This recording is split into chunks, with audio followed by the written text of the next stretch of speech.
పడుకునే పక్కన పక్కన పడుకుని చెప్పి వంట చేయకపోతే గమ్మున నెట్టేసి నువ్వు ముందు పైకి వెళ్ళి పడుకోరా తేజ, ఇది కరెక్ట్ పద్ధతి కాదు.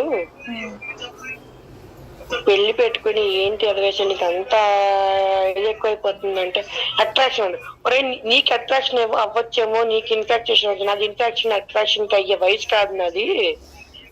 నాకు పెళ్ళయింది, కొడుకున్నాడు, నువ్వైందని నాది అలాగా అనుకుంటా చాలా రాంగ్. లేకపోతే నీకు ఎవరు వైఫ్ ఎవరు వస్తుందో తనే నీకు అట్రాక్షన్ అయినా, లవ్ అయినా, అఫెక్షన్ అయినా ఏదైనా సరే ఇంకా వేరే అమ్మాయిని ఇలా వంకర టెంకర్ గా చూడడం, వంకర టెంకర్ ఆశయాలు చేయడం మానుకొని నువ్వు లైఫ్ లో బాగుంటే బాగుపడతావు. ఏదో పీకేద్దాం మురబొడిచేద్దాం అని ఇలా ఎదవేసేస్తూ శంకనాకపోతావు. ఇంకా నేను వార్నింగ్ ఇచ్చాను.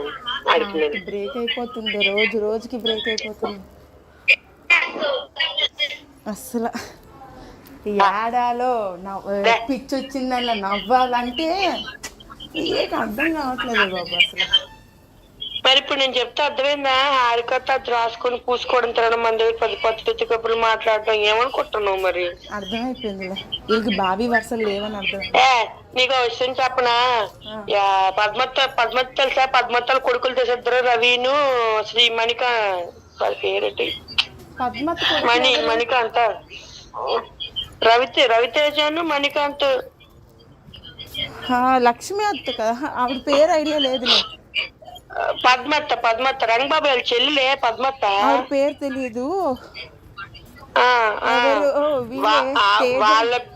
వాళ్ళ పిల్లలు ఆవిడ వీళ్ళకి ఫస్ట్ అందరూ కలిసి ఉండేవారు, ఏ ఫంక్షన్ అటెండ్ అయ్యేవారు. అలాంటిది వీళ్ళ క్యారెక్టర్స్, వీళ్ళ బిహేవియర్ అన్ని తెలిసిన తర్వాత మరి ఎందుకు వాళ్ళు దూరం అయిపోయారు అనుకుంటున్నావు? ఇలాంటి వాళ్ళని తెలిస్తే వాళ్ళు దూరంగా వెళ్ళిపోయారు. నీకు విషయాలు ఏవి నీకు తెలియవు. చాలా మందికి తెలియవు. నాకు ఈ విషయాలని నాకు చెప్పేసరికి మణికాంత్ గారు నాకు టచ్ లో ఉంటాడు, బాగా మాట్లాడతాడు. నాకన్నా అది సేమ్ ఏజ్, కాకపోతే రమాకాంత్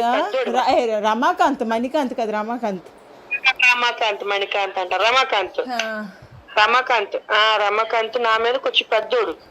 ఆయన బాగా అంటాడు లేనని. చిన్నప్పటి నుంచి బాగా మేము అందరం కలిసి ఆడుకునే వాళ్ళు. చిన్నప్పుడు అందరూ కలిసి ఉండేవాళ్ళం.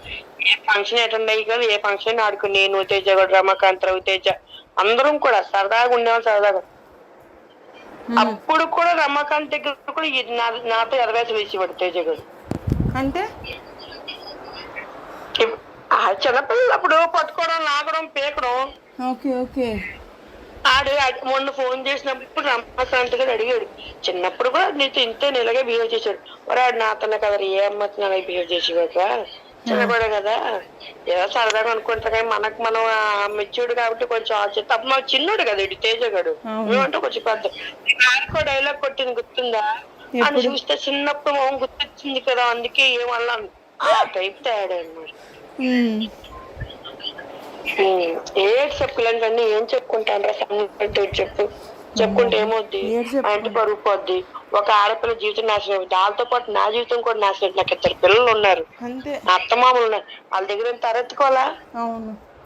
వాళ్ళు ఆ జీవితాన్ని నాశనం చేసుకోండి, నేను నా జీవితాన్ని నాశనం చేసుకోనా? ఇప్పుడు నువ్వనే కాదు, ఎవరైనా మా ఆయనకి విషయం చెప్పినా నాకు నష్టమేం లేదు.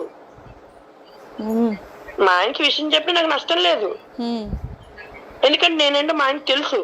అవును, నా మీద ఒక ఎవరైనా నిందేసినా కూడా నా మొగుడు నన్ను అంత అనుమానించి అని ఇలాంటి దాని అలాంటి దాని నీ తమ్ముడు ఇది ఆ భాషలు లేవా అని అన్నాను కూడా లేదు. ఎందుకంటే నేను ఎలాంటి దానో, నా క్యారెక్టర్ అనేది, నేను ఎవరితో ఎంత క్లోజ్గా ఉంటానో, ఎంత లిమిట్స్, నేను ఎంత క్లోజ్గా ఉన్నా నా లిమిట్స్ ఎంతవరకు ఉంచుకుంటానో మీ అన్నయ్యకి అన్ని తెలుసు నా గురించి. అయిపోద్ది నువ్వు ఎవరికైనా చెప్పావంటే ఈ విషయం. నేనేం చెప్పను, ఏం చెప్పు. ఏం చెప్తాను రీతో ఉండొస్తుంది నాకు. అవునా, నేను అంటే నువ్వు సీక్రెట్ అన్నావు కదా అని మా రూమ్ లోకి వచ్చేసి డోర్ లాక్ పెట్టుకొని మాట్లాడుతున్నాను. నువ్వు ఎవరికి చెప్పను, నువ్వు చెప్పమంటూ చూడు. మరి నేను చెప్తున్నాను, నువ్వు నన్ను కూడా నమ్మట్లేదు కదా. సరేలే, నమ్మడం కాదురా, చెప్పు. నాకే ఏమి లేదు, నువ్వు చెప్తావని కాదు, ఈ విషయం బయటికి రాకూడదు. వచ్చింది